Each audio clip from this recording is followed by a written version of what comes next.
Hello from the Ottawa River, which is part of the unceded Algonquin Anishinaabe territory that helps remind me that we are all just moving through this world, and how we help one another, how we keep the whole system moving and interplay with it is at the very heart of our lives.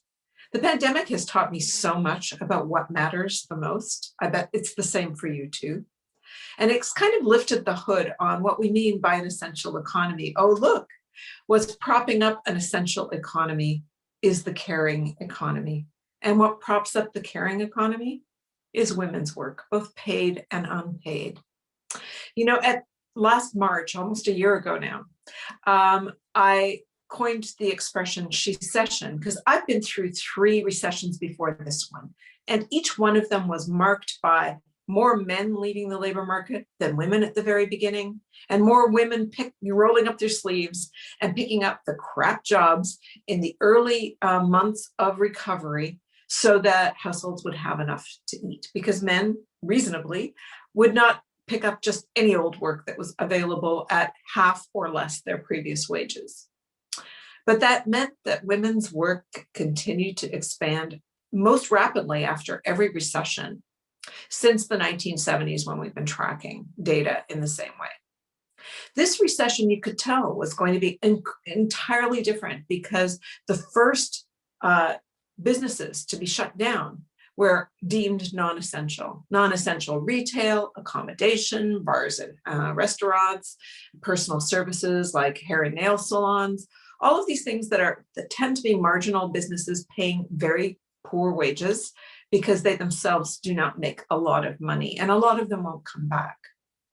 So I'm talking to you almost a year later, and we have learned that we are now at that place in the economy where women's relationship to the paid labor market has been rolled back by decades. In Alberta, the entire group of women who have paid employment of all ages is now back at levels we've last seen in 1993.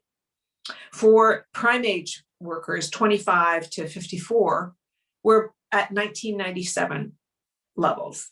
So we've actually lost decades of the gains that women had made in terms of paid employment. And I don't want to fetishize paid work, but without access to paid work, we are all a lot more dependent on somebody who is working.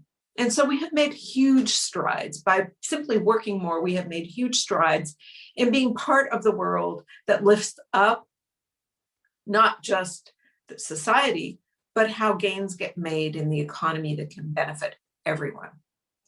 And I'm an economist, so I care about how we actually lift everybody up through economic means, as well as through the public services that are funded by our work, through the taxes paid by our work, because that's where most taxes come from. So you've just been through a budget.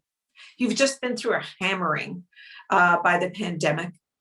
And you need to know that women, before we went into the pandemic, made half of payroll. And we need to get back to more women participating more fully in both paid and unpaid ways in our economy and our society. As I've been saying for almost a year now, no recovery without a she-covery, no she-covery without childcare. Your government has been moving backwards on dequalifying the qualifications for long-term care and for childcare. We're moving backwards because we need to lift up the caring economy and all it does for all of us in both the paid and unpaid way. We've got to make caring central to the economy because that's what the essential economy needs and what the pandemic has showed us. Let's not forget what has been revealed. Let's work together to make for a better society and a better economy, because we're all just moving through. So let's make the best of it while we can.